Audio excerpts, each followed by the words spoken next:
Hey, this is Web3 Talks. The rule of this podcast is simple. We only talk with people who have hands-on Web3 building experience. So if you are a hacker, entrepreneur, or investor, you can get inspired by their stories, lessons, and fuck-ups.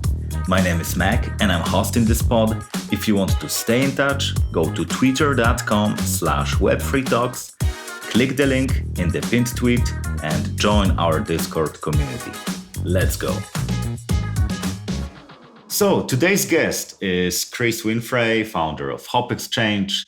We are meeting in a very interesting time when it comes to crypto markets. So I'm very glad, Chris, that you found time. Nice to see you here. Yeah, thanks so much for having me on the show on this very bloody day in the market. So it's nice to take some time, focus a little bit more on building stuff. Yeah, I bet most of you heard about HopExchange, but in case you lived under the rock for the last few months, HopExchange is a decentralized exchange that, at least for now, supports Ethereum, rollups, and sidechains. So if you want to move your funds from Ethereum to Polygon or Arbitrum or Optimism or the other way around, you can do it very fast and smooth, and it's much more efficient than a native way of moving your funds that's tied to Optimism or Polygon or Arbitrum.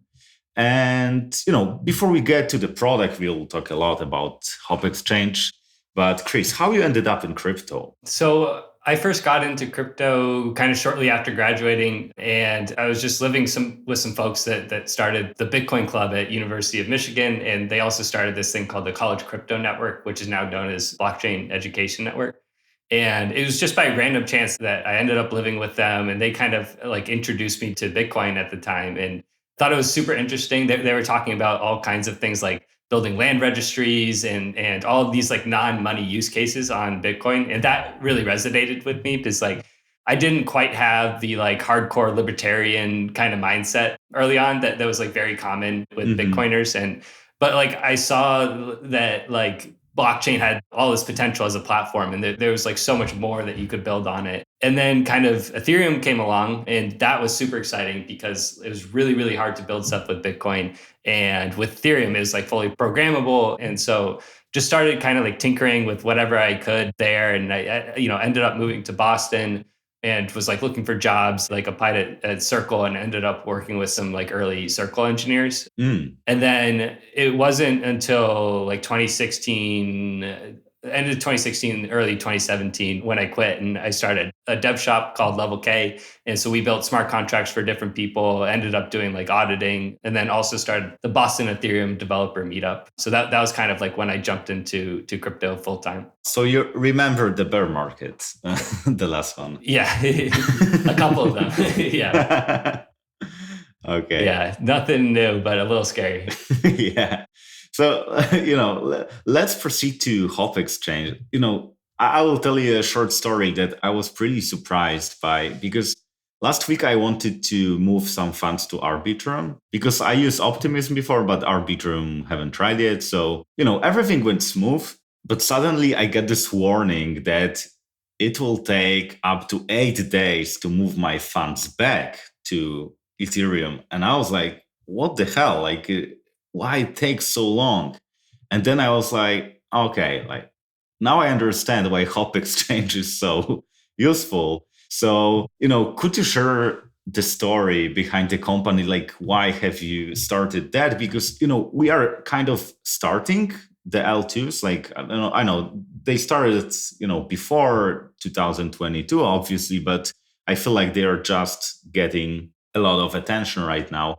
But you must have started building it before, not like, this year. So what made you do it? Yeah, so the story really starts with our previous product, which was this contract-based account called Authereum. So we started working on Authereum roughly 3 years ago. And, it's kind of like in the middle of the bear market. We were still doing kind of auditing to support ourselves. And then, ended up raising some money and then dropping like the auditing part of our business just to like go heads down and focus on this wallet. And, this was kind of before DeFi Summer. It cost us like 30 cents for us to deploy this account for new users. And user experience was like a very hot topic. We were like, how do we onboard the masses to crypto? And that's exactly what we were trying to do. So with Ethereum, you could, just sign up with the username and password. It was still fully non-custodial, decentralized. And so we're trying to like stay true to the core ethos of Ethereum, but then make the experience a lot easier for people that are just kind of new to the ecosystem and jumping in. But then DeFi Summer happened, and that just like flipped everything on its head, because now all of a sudden gas fees were like, insanely high. And this crowded out a lot of the users we were trying to attract anyway. If you weren't dealing with tens of thousands of dollars on layer one Ethereum at the time, you were just losing money in DeFi because the yields wouldn't make up for all the money you were paying in gas fees. And so for us as a company, we started looking for where does Ethereum have a future? And we always saw that as on layer two, because layer one was too expensive for regular people. And if Ethereum was going to kind of be like we had always hoped it would be, we knew that it would have to be on layer two. And so we started integrating with things like Diversify and Loopring and kind of existing, most of them were exchange only kind of layer twos at the time.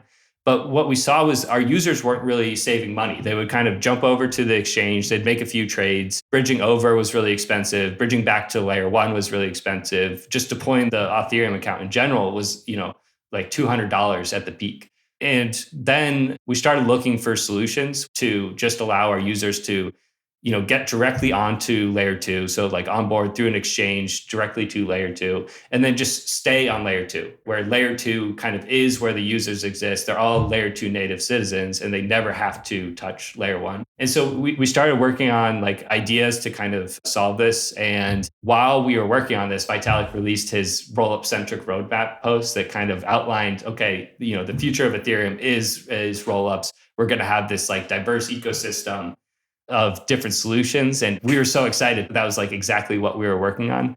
And, at the time, a lot of the VCs were kind of like betting against this. The major narrative in the VC world was that rollups would be a winner take all world, that they killed composability in DeFi. And therefore, all the projects would center around just a single layer two. And that was like kind of a dark vision for us too. Like we didn't want to see that. We didn't want to see Ethereum shake out to a point where like just one rollup team kind of had all of the activity on it.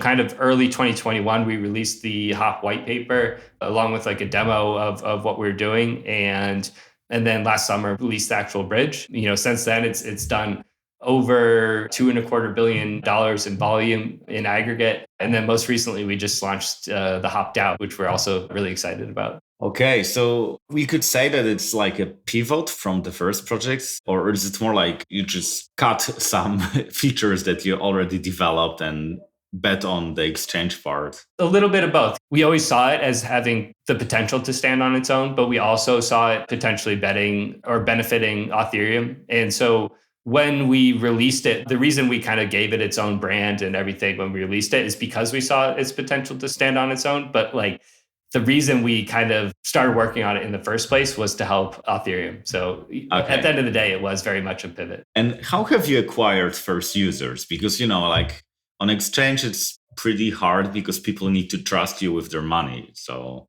how have you done it? I think the timing was really good. Like this was something that was actually very needed. So like when we first launched, it was before Optimism and Arbitrum were live yet. But, still with Polygon, the exit times are fairly long. Yeah, there was no clear path going directly between Gnosis Chain. It was XDAI back then and Polygon. And then, once Optimism and Arbitrum came out, that's like the kind of first real like strong product market fit that Hop had, was because, it was the solution to these 7-day exit times. So the adoption happened pretty organically. You just like put out your white paper in the world, put out the product, and the first users, they came from Twitter or like Discord or like your friends, or I mean like very first, like, if you think about like the first 100 people that use your product. I would guess Twitter. Like we put the white paper on ETH Research because we really didn't want to like create a lot of hype around it. We wanted to actually get validation that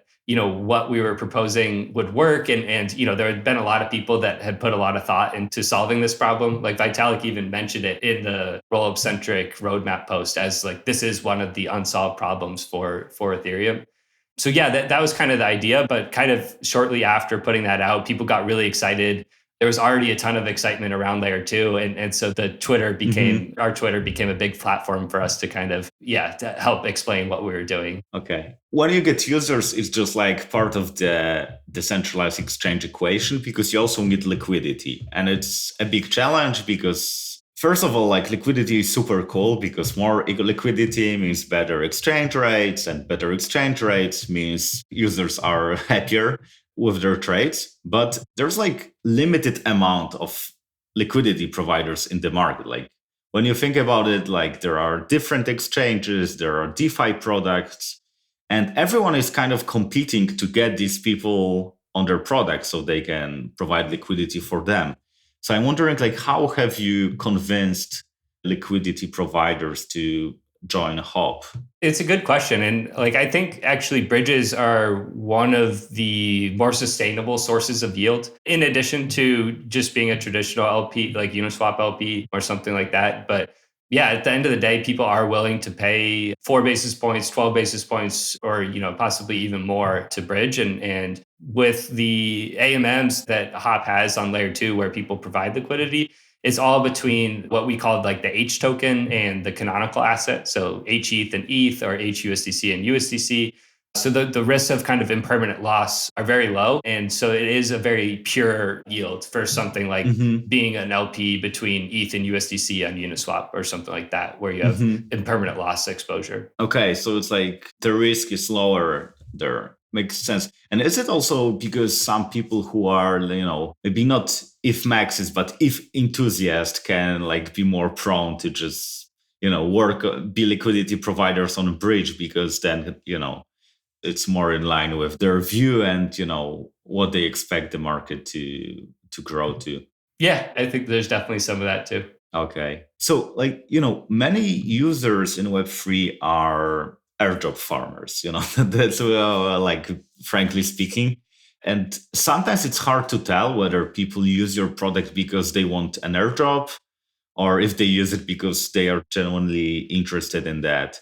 This is like a new challenge because in Web 2, like if someone uses your product, they just are curious or find it useful. So wondering, how do you separate the signal from the noise when, especially on the exchange, when there are like many people who just want to, make free trades and hope for the airdrop? That's a good question as well. And like, it is one that like applies beyond Hop too. Like, one thing we joked about early on was that, kind of 2017, 2018, you ran this risk of launching a token of faking your product market fit. So if you had a token, you might have a ton of usage, but not actually have a sustainable product and have no idea.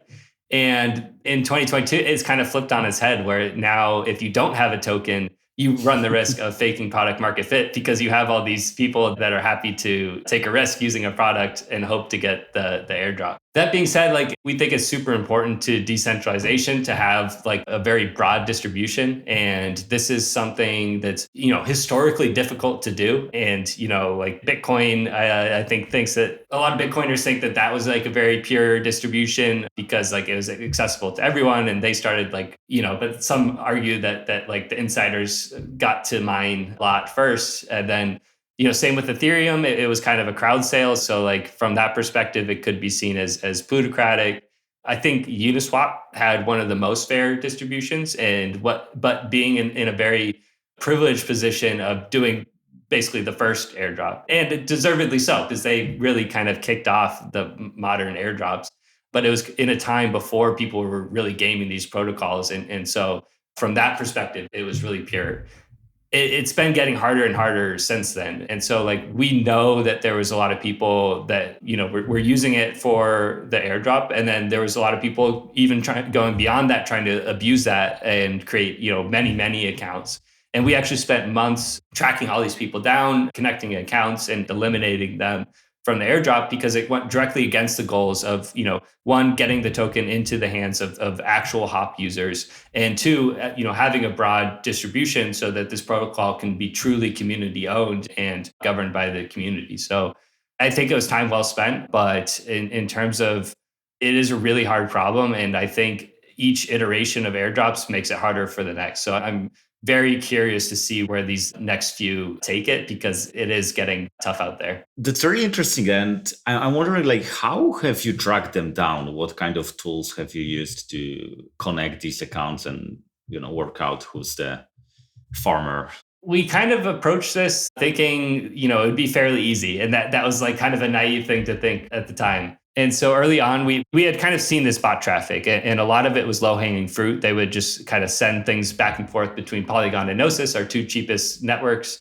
And it was just very obvious. So we eliminated those people pretty quickly, but realized that there was like a deeper level of sophistication than we anticipated. And so after kind of like trying a few things that didn't quite work, we landed on this grouping algorithm. And the way it works is it tracks every transfer of tokens or any of the native assets or bridge assets we support, and connects different accounts into this like web of connections. And then we identify anything that might have multiple touch points. So like an exchange, a contract, a fundraising address. And we put that onto a blacklist that just got basically ignored by the grouping. And then this gave us these like very well-defined groups of accounts. Like we could provably show that these are connected in some way. And then we actually pulled a ton of metadata for all these groups in terms of like where they were transacting, how much they were transacting, and then manually went through every single group. And if a group was all connected and then all shared very, very like undisputable, similar behavior, then we could decide like, okay, this is very, very defensible, that this is a group where like we're very careful to like not, have a negligible chance of eliminating any real users. That was really the priority. And that allowed us to actually eliminate, it was over 10,000 addresses. So we started like roughly 40,000, eliminated 10,000. We still felt it wasn't good enough. So what we ended up doing was opening it up to the community, and we put incentives in place where, if a community member reports, Sybil addresses, then they'll actually be rewarded with 25% of the tokens that would have gone to the Sybil addresses. So this created a pretty strong incentive. We saw a bunch of community members step up to the plate, take down, I think it ended up being 10% of the total tokens that were going to go to users. And, those all got redistributed, or the 75% that were saved got redistributed back to all the real community members. And then the 25%, what we're going to make a proposal to distribute to the people who made the reports. And then the last thing I'll say on it is we opened up one other kind of cool game theoretic piece of it, where we allowed Sybil reporters to actually report themselves if they were afraid of getting reported. And so this kind of like, we see it as like kind of similar to the tactic the IRS does. They don't have the resources to audit every single American. And so instead they say, report yourself. Otherwise, you might face more severe consequences. So that was fun and ended up working pretty well. Sounds very cool and very thoughtful. And, you mentioned community, and I know that your community is very active. And as far as I know, you built this whole product with 4 people that are working full time as like HopExchange employees. And like, there's a lot of going on. So I'm wondering, how do you take care of the community and make people engage in the product? That's a good question. So like kind of the main touch points with the community are Discord and Twitter. So our whole team will try to be in Discord talking to the community as much as possible and be available and make sure that it's not just kind of like a place for them to talk amongst themselves and where the team just kind of does stuff unilaterally. Like we see the community as really important. And I think that shows the way we kind of distributed the token and voting power at first. So no team members are Hop delegates. No team members have any voting power for the first year. So it really is just the delegates from the community that stepped up to the plate that do control Hop. And so that's like one way we've really handed things over. There's a lot of small stuff we do to kind of engage with the community as well. Like we use Discord roles a lot that like gives people kind of more reputation and ownership within the community. And we'll tie those things to like, if someone's a LP on chain, it will show up on their Discord profile. Or if they're interested in like building or they're interested in layer 2 apps, we have different tags for all of those. And then we'll actually help people discover new apps that they can use on L2 or or new things that might be relevant to the developers and stuff like that. Okay. And, what made you trust the community so much? Because, being like hands off for a year when it comes to decision making, like it takes tremendous amount of trust considering, what sometimes happens in DAOs. Sometimes I don't even mean like, scams or frauds. I just mean chaos that sometimes you can, see in different projects.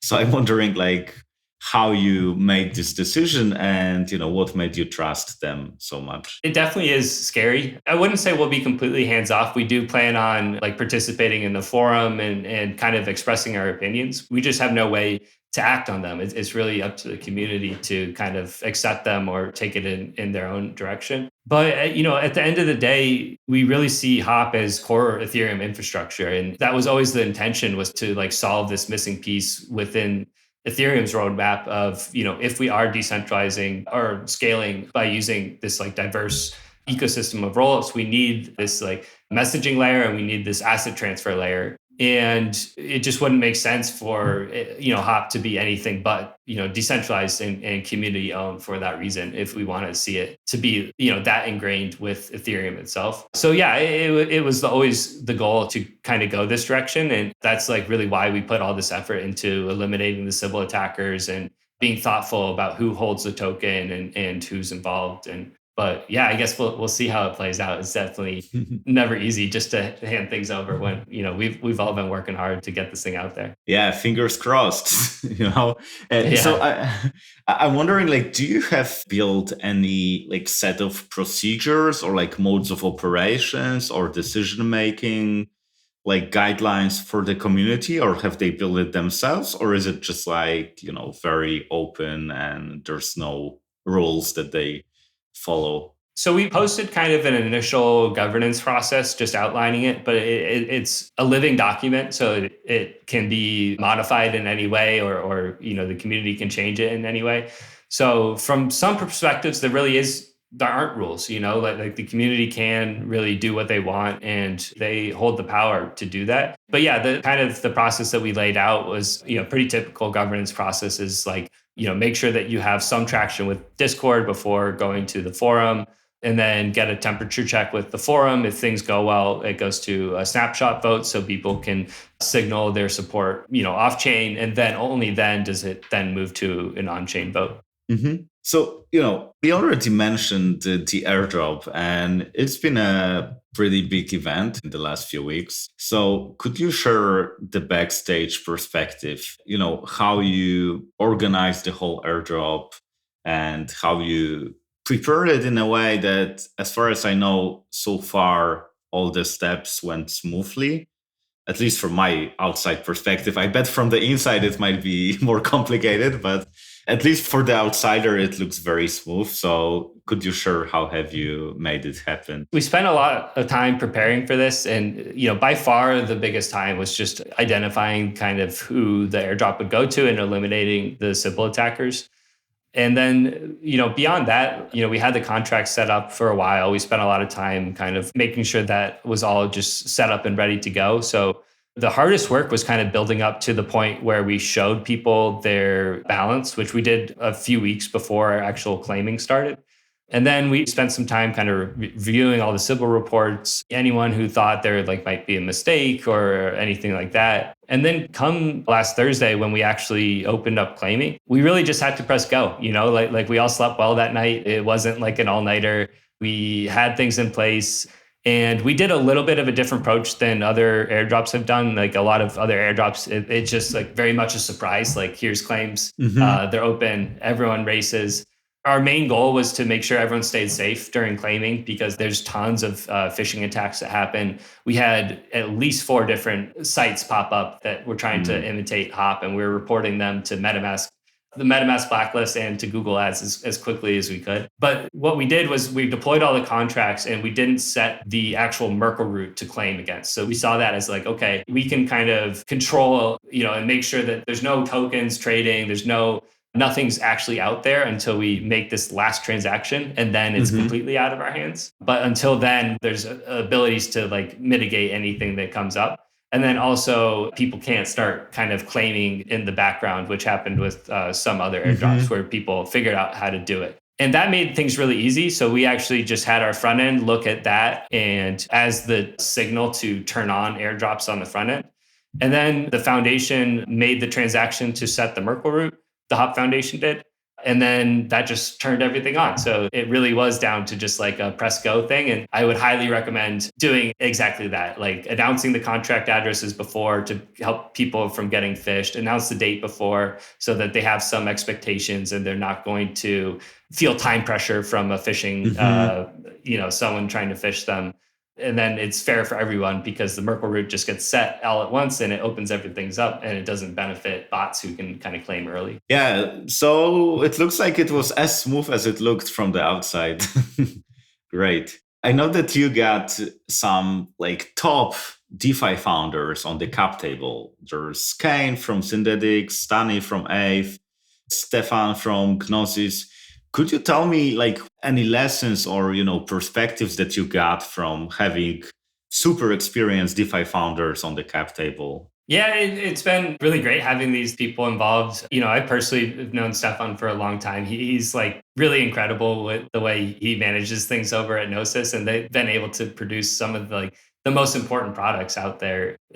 Especially Gnosis Safe itself is just like so core to the ecosystem. And, same with CowSwap is like arguably one of the more advanced dexes. It's just people aren't aware quite yet. But yeah, it's been great having these folks involved. It's great signaling to the public as well that, this is a legit project, that we are kind of aligned with these people. I think it's been super helpful having them. So like when you worked with them, have they told you anything in particular that, made you think differently about DeFi? Or is it more just solving like some small problems or just calling them or DMing them with some smaller matters? They've definitely helped kind of setting our expectations early on in terms of like what kind of volume demand there would be and stuff. Like Kane with Synthetix, they were the first project on Optimism.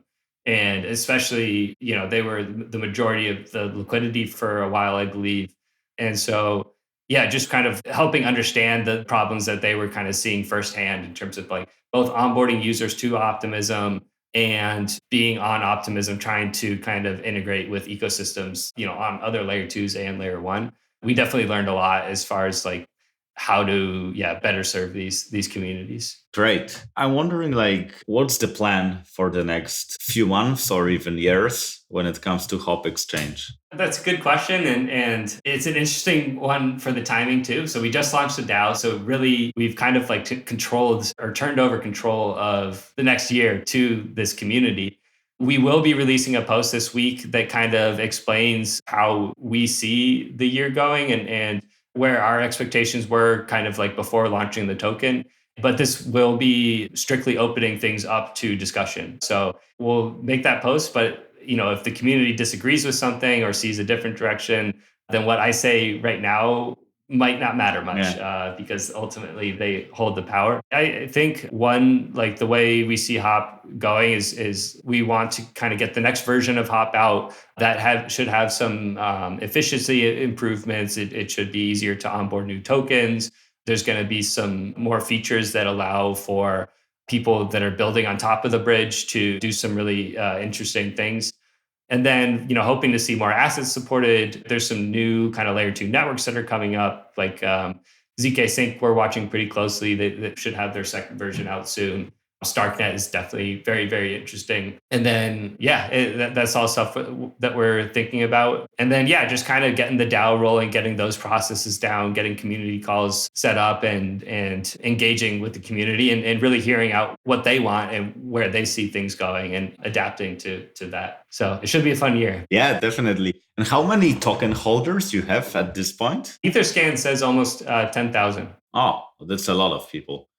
So I will ask you 3 questions that I always ask in this podcast. So the first is like, what were the most mind-blowing Web3 projects that you have seen so far? Something that inspired you or, gave you this light bulb moment or, was just super weird and just, blew your mind? Like Mev really comes to mind as far as like blowing my mind. Thinking about MEV, makes you rethink everything in blockchain because there's so many kind of assumptions built up around how blocks kind of enter the mempool and then get mined and the visibility of them and how the miners are paid and all of that stuff that MEV just like completely turns on its head. That has been really, really cool. And so, really impressed with all the work the Flashbots team has done. And then more recently I've been playing with CowSwap and I'm so impressed with how it works. Like you show up on the page. It's kind of this hokey kind of farm looking page. You make a swap and the cow moves. It's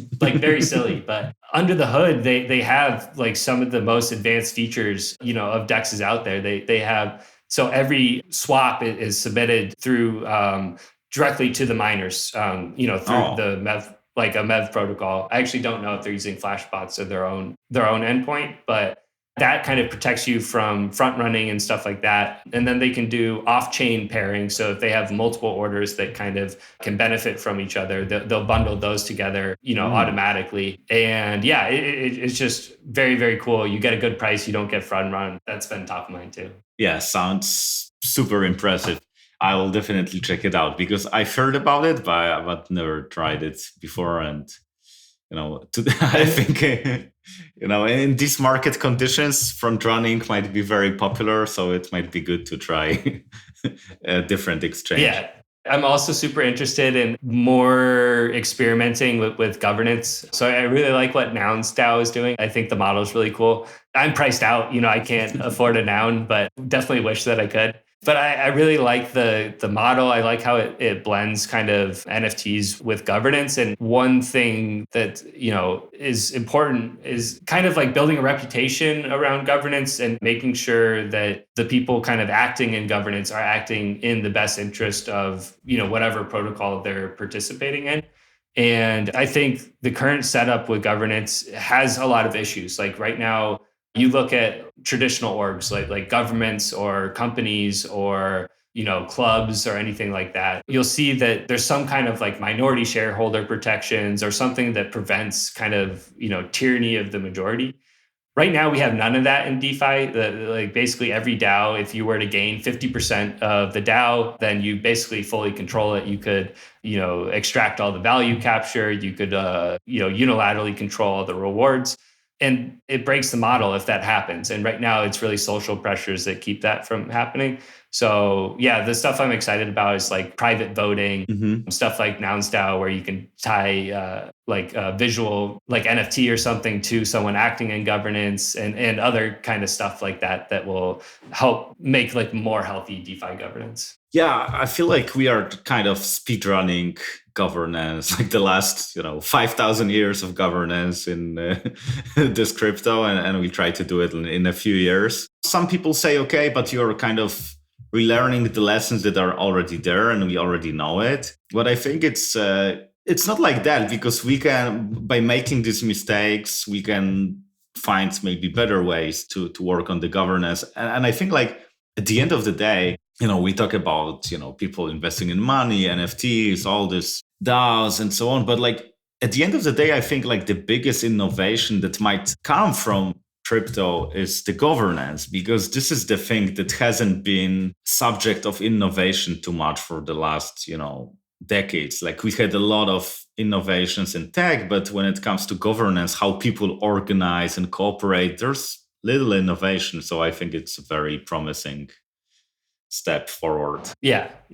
I completely agree. So I go to the next question, and this is like, what's the funnest thing that happened to you so far? Like something that made you smile, laugh, some anecdote. You can share anecdote or just some, crazy thing that you have seen in this space. It was probably just like setting up this whole Sybil reporting program. That was super, super interesting to kind of like watch it play out. We kind of put it out there without a ton of expectations. And, pretty soon, like we knew that we had these people that were kind of watching and hoping to not get reported. They were being like very toxic in Discord. They controlled tons of Discord accounts too. They have Twitter accounts, they have Discord accounts, they have Ethereum accounts, many ENS names registered. And one of the craziest things that happened was, so Rotate.eth, he was like one of the main people that kind of stepped up, found a ton of accounts, earned a ton of HOP, returned a ton of HOP to the community. And he became known for this in the Discord and everything because he was constantly taking down these Sybil reporters. And so he started, luckily he's anonymous and has done a good job of not being doxxed or anything. But, he was receiving death threats from these people. There was, serious amounts of money on the line. Some of these people were eligible for 100 airdrops and he would go in, find them, report them, and they would lose out on all of that money. And one, actually, the funniest one was when he reported a Sybil attacker, and then the Sybil attacker reached out to him, tried to bribe him to remove the report. And then Rotate went and looked up this person's Twitter account, found an additional address in the Twitter account bio, and then added it to the report after turning down the bribe. So they actually got one less airdrop because they tried to bribe him out of it. But the whole thing was crazy. It was super fun to do and just wild. But so you had your Sherlock Holmes on your Discord channel. Yeah, a few of them, but yeah. Great, like a cool story. So, if any of the listeners would like to learn more about Hop, where should they go? Is it the website or Twitter or Discord or any other place? Yeah, so the Discord is a great place to kind of come in, ask questions, meet the community, and then we'll make all announcements both on Discord in the announcements channel and then on Twitter. So if you're looking just to kind of keep up with the latest Hop news and stuff, the Twitter is a great place to follow. Definitely recommend both. But yeah. Okay, so Chris, as we are finishing the recording, I have one last question. And this is the question about who do you think might be a good fit for the conversation that we had? I bet like nowadays, the podcast might get even more listeners because, everyone focuses on building during the bear market. So I'm looking for builders who have skin in the game. They already got something out in the world. Yeah, I mean, on the note of what I was talking about before, maybe one of the folks from Flashbots would be good, like Stefan Gosling or someone else on the team. I would love to listen to that episode and kind of hear how they think about MEV changing the experience for DeFi builders and how DeFi builders can leverage stuff like the Flashbots endpoint to get their users a better user experience and just like what's going on in the MEV world in general. Okay, perfect. So I will definitely keep him on my list and maybe reach out next week. So Chris, thanks a lot for your time and for being so transparent. You shared a lot of great ideas when it comes to airdrops, when it comes to detective work, when it comes to building a community. So thank you for that. I bet it will be super useful for the next generation of builders. I hope so. And, if anyone's listening to this and has questions and stuff, please jump in our Discord or DM me. And I'm, always happy to chat. We're always looking to help people like ourselves that are building in this space. So yeah, please don't hesitate to reach out. So Chris, what's your handle, by the way, on Twitter? On Twitter, I'm Whinfrey Chris. It's WHINFREY and then Chris. Okay, perfect.